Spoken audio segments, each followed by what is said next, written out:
When a massive free-to-play game like Where Winds Meets finally launches, you usually see one of two outcomes. Either it's a polished, accessible hit that everyone agrees it's pretty good, or it's a buggy, unoptimized mess that gets dismissed within a week. What you don't often see is both at the same time. If you look at the professional reviews, you will see a mixed 72 on Metacritic, you will see a 6 out of 10 from IGN. The consensus from critics is that this game is fractured, messy, dizzying, and severely lacks polish. But then you look at the players, an 80% very positive rating on Steam from thousands of reviews, massive instant hit player counts. It peaked at over 193,000 concurrent players on Steam alone, making it one of the top played games at launch. And veteran creators like Asmongold, who after running into every single one of those messy systems, ultimately gave the game an 8.5 out of 10. Tomorrow, I will play more of it tomorrow, and we'll do more of that. And yeah, I've had fun.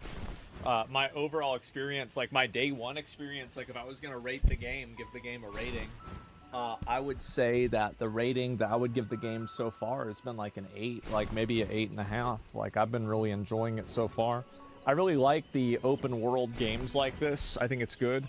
And honestly, for what it is, I think it might even be higher than that, because it's made to be like an open world kind of like MMO light game. This isn't a simple disagreement, this is a fundamental disconnect. It points to something much more important. Where Winds Meets is not just another competitor in the open world market, it's a wake-up call. And to understand why this is happening, why this divide is so significant, we first have to understand what this game is trying to be. But before we get into that, if you appreciate this kind of breakdown, a like on the video and subscribing to the channel is a huge help, and it lets me know that you want to see more. On paper, the identity of Where Winds Meets is simple: a free-to-play, wuxia-themed open-world action RPG. But that description doesn't really tell you anything. In fact, I don't think it's very accurate. The only word that properly describes this game is maximalist. It just means that it wants to do everything. It's not trying to be one thing, it is an attempt to be 5 or maybe 6 different games, all living in the same house. And it's not quiet about it either. Let's just list them out, right? You have the combat. This is the Souls-like. It's not a button masher, it's a tactical system built entirely on precise timing, on parrying, and on counter-attacking. Your skills aren't based on a rigid class, but on the weapon that you're using, like a sword, a fan, or a spear. The exploration is a pure Breath of the Wild. The developers have been very clear. If you see a mountain in the distance, you can go there. You can get around using lightness skills, which is just the wuxia way of saying you can run on water and sprint vertically up a cliff face. And then it's a GTA-style sandbox. The game is set in a chaotic 10th century era, and the systems let you embrace that. You can choose a criminal path, you can kill NPCs and get a wanted level, and maybe even hunted by other players for a bounty. It is also a deep life sim. They have this identity system. It is far more than a simple crafting mini game. It is a completely parallel path. If you want to, you can apparently just ignore the main quest and become a full-time doctor who can heal, or accidentally worsen NPCs, or an architect who builds houses, or a bodyguard. And finally, the foundation holding all of this up is an RPG, a massive 150 plus hour story-driven single-player focused open world. So a Souls-like, a Zelda Explorer, a GTA sandbox, and a live sim, all built on an RPG chassis. And that is the proposition. That is the maximalist design. All of this ambition, this desire to be everything at once, is the direct source of the game's single biggest problem. This have-it-all design results in a fracture. The game's identity is fundamentally split. You are essentially playing two different games that just happen to be at war with each other, right inside the same clients. The split is a direct source of what has been the #1 complaint: the worst marketing. This massive confusion about what the game's multiplayer is. Because let's be clear, Where Winds Meet is not a traditional MMO. You are not running around with thousands of other players in the same persistent shared world, doing quests together. That is not how this works. Instead, the game is a hybrid. It strictly divides its content into 2 separate modes you have to switch between. First, you have the Game 1, the Lone Wanderer mode. This is the default. This is the Genshin style experience. That entire massive 150 plus hour main story, it's solo only. You do all of that alone. And now you can play co-op from this mode, like its competitors. However, it is not a truly shared world. You create a private instance room, like a temporary copy of the world, made just for you and your friends. You can get a group of up to 4 people together to explore and fight the world bosses. But that main story stays a solo endeavor. And then you have Game 2, the shared journey mode. This is what they call the MMO part. But even this is misleading. When you switch to this mode, the open world is empty. There is no enemies, no mobs, no story quests. This is the key misunderstanding that's tripping everyone up. This shared journey mode is essentially a lobby. It is a social hub when you can see thousands of other players, but it functions as a gateway. It is the place you go to queue up for all of the traditional instance MMO activities, the dungeons, the raids, the PvP arenas, and the guild wars. This structure is clunky, it is confusing, and it's not what people expected. But as we will see, this clunky fractured design isn't just a flaw, it is also the game's sharpest weapon. This two-game system, as confusing as it is, appears to be a very deliberate choice. It is a calculated attack on the biggest complaints that players have had about its gacha competitors for years, and its first target is what creator Gacha Smack bluntly called the dog poo limited co-op of games like Genshin Impact and Wuthering Waves. He is talking about that familiar static visit my world model, the one where you join a friend, you run around their world, but you can't open their chest, you can't progress their story. There is no real incentive to be there other than just being there, I guess. It is not true cooperative play, where Winsmeets attacks this head on. Gacha Smack called it a proper co-op mode.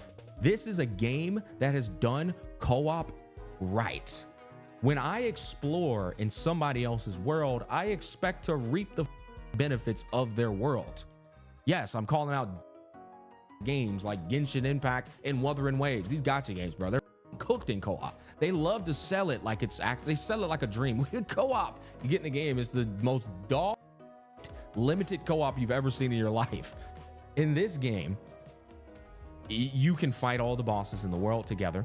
At least from my experience, that's what I saw.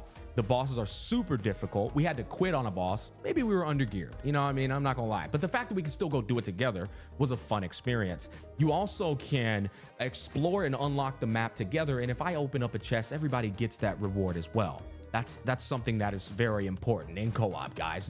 You want to give incentives to join somebody's world. You see what I'm saying? It means you are not just visiting your friend's world, you are progressing with them. You are actively encouraged to explore together, fight world bosses together, and solve complex puzzles, because everyone in the group benefits from the discoveries. It provides a genuine incentive for shared exploration. And this is the first wake-up call, but this attack on bad co-op is only half the strategy. The second, and perhaps even more significant wake-up call, is what Where Winds Meets does with its endgame. The target here is that famous predictable complaints, a lack of endgame. It is the feeling that plagues almost every massive gacha game. You finish the story, you explore the map, and then you just run out of meaningful things to do. Where Winds Meets was clearly built from the ground up to solve this exact problem. It goes back to that two-game fracture. The developers took that entire second game, that shared journey MMO components, and they bolted it back to the single-player world. That MMO lobby, the one with no story quest, that is the whole point. It is a dedicated space for a traditional competitive endgame. It is a hub where you go to queue up for all of the things its competitors are missing. Challenging multiplayer dungeons, epic raids, PvP duels, and a large-scale guild versus guild wars. This is a direct strategy. It is a calculated business move to capture and keep the high investment endgame players. They are targeting the people who finish the story in competitor games and leave because they are looking for a persistent competitive loop to grind. And of course, this is how they monetize that loop. The game introduces a pay to progress faster system. It is not a pay for power. You can't just buy the best sword from a store. Instead, it uses a stamina system, sometimes called vitality. This system puts a hard cap on how many rewards you can get from those dungeons and raids every day. But if you buy the battle pass or the monthly pass, you get items like vitality pills that gives you more stamina. This lets paying customers run more content, get more loot, and progress their gear faster than a free-to-play player. It is a controversial loop for sure, but it's also a very familiar and marketable system designed specifically to monetize that competitive endgame community. This entire structure, this fractured two-game solution, is the core of the game's identity. It is also what brings us to the most interesting part of this launch, the massive unavoidable divide between what the critics are saying and what the players are doing. If you look at the professional reviews, the game is mixed. You will see a 72 on Metacritic or a 6 out of 10 from IGN, and the criticisms are all the same. They are all valid. They center on the messy UI, the dizzying amounts of micromanagement, and frankly, the awful English localization. But then you look at the users. The user reception on Steam is very positive, with an 80% approval rating from thousands of reviews. The game was an instant hit, with a massive launch player counts, over 193,000 on Steam alone. So what is going on here? Asmongold Experience is the perfect case study for this divide. He went into the game shocked by the 6 out of 10 review, and for a while, his playthrough looked just like that review.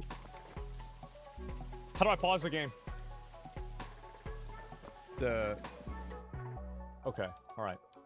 Can I change anything else? This is fine, but like, I just want to know.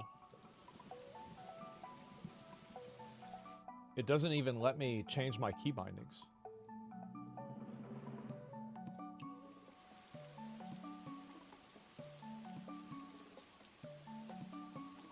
I can't even change my after this tutorial. So I've got to learn. So I have to muscle memory the wrong key bindings. Okay. I just got to beat him. That's all. All I have to do, I just have to beat him.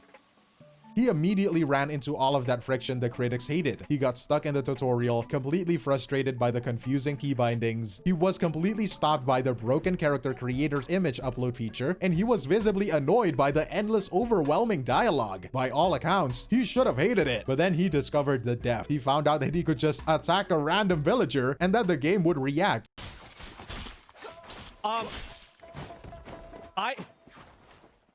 Guys, I think I've ruined the game. Crime of intentional harm. Wait, what?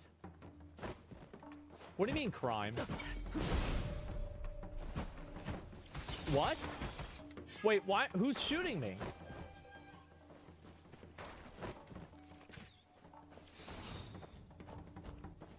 Is this...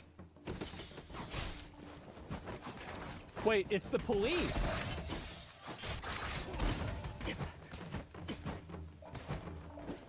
Dude.